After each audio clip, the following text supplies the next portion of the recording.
Ihsan dan saudara, bahwa memang betul untuk arus dari banjir masih terus terlihat deras seperti itu, terutama di bagian kali. Jika kita lihat di sini jembatan yang menghubungkan dari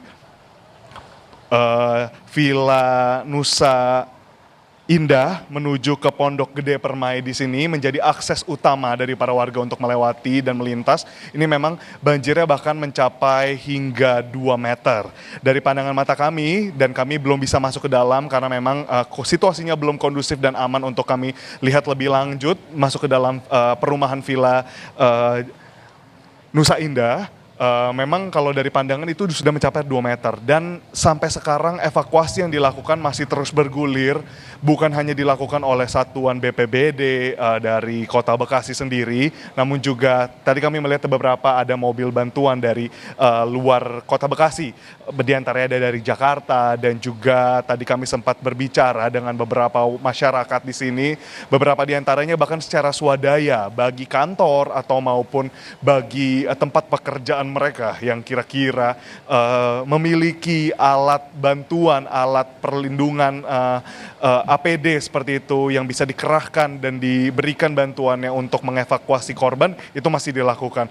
Tadi pun dari kami sempat berbincang dan juga melihat apa yang terjadi di lokasi, banyak sekali warga yang ingin terus masuk ke dalam villa, karena memang dari Villa Nusa Indah ini sendiri dinyatakan masih banyak orang-orang yang belum terevakuasi sampai sekarang. Di antaranya terdapat lansia, anak-anak, dan bahkan juga beberapa dewasa muda lainnya. Nah, untuk angka sendiri kami masih terus memastikan, karena sampai sekarang untuk pihak dari Basarnas, tim gabungan Basarnas yang bisa kami gali informasinya masih terus melakukan evakuasi. Dan jika dilihat dari peta yang kami tadi dari perjalanan kami menuju ke sini, ketika kami ingin bahkan menyusuri jalan untuk berada ke pos pantauan dan pos laporan warga untuk menyatakan ada korban hilang atau ada korban yang tertinggal di rumah masing-masing, itu membutuhkan waktu lebih dari 1 jam menempuh dengan mobil.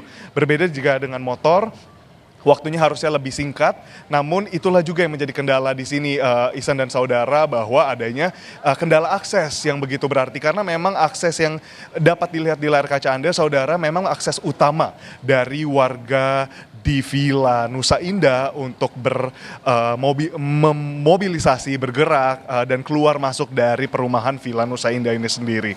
Nah, dari tadi yang sudah kami pantau juga pukul siang hari jam 2 siang berada di sini, cuaca yang terjadi yang memang berlangsung di Villa Nusa Indah ini sendiri di Kota Bekasi sudah mendung dan bolak-balik ada gerimis, lalu hujan deras, lalu kembali berhenti, dan begitu seterusnya. Nah, inilah yang menjadi tantangan kedua, bukan hanya akses yang terputus, lalu juga bantuan yang mungkin belum dikerahkan sepenuhnya karena memang masih menunggu koordinasi antara wilayah dan antara instansi, namun juga cuaca gerimis, hujan ini yang terus menambah debit air seperti itu. Sekiranya kalau kita dilihat dari pandangan mata saya sekarang yang mungkin tidak tertangkap langsung oleh kamera karena memang jangkauannya tidak dapat memperlihatkan bahwa arus dari kali Sungai Cikeas yang memang mengaliri jembatan akses utama ini memang masih terus begitu deras, dan ini memang berdasarkan keterangan warga juga yang memang menyatakan sejak kemarin setelah sholat tarawih kurang lebih pukul 7 malam memang warga sudah merasakan hujan deras hingga pagi, dan puncaknya bahkan tadi pukul 11 malam itu sudah ada banjir dengan ketinggian 50 cm, namun karena ada kiriman yang dinyatakan melalui Sungai Cikeas ini dan dengan tanggul di Kota Bekasi yang memang dari kesaksian warga itu sempat bocor, sempat keluar. Jadi debit airnya juga tidak dapat tertahan oleh tanggul. Nah, selain itu, Ihsan dan saudara, yang menjadi perhatian bersama adalah bagaimana warga yang terus ingin melakukan evakuasi secara mandiri. Nah, ini tentunya sangat berbahaya karena memang kalau dilihat dari jalanan yang tertutup air, ini airnya berwarna pekat coklat, tidak dapat terlihat jalanan lagi, dan bahkan dari tempat saya berdiri sekarang, tempat saudara bisa menyaksikan visual yang ditunjukkan oleh juru kamera kami, itu memperlihatkan bahwa kurang lebih sekitar 1 kilometer dari tempat saya berdiri sekarang, itu kedalaman airnya sudah berbeda jauh. Jika di depan saya ini hanya kurang lebih mencapai mata kaki atau kurang lebih 20 cm, kita berjalan 500 meter ke depan itu sudah berubah menjadi 80 cm.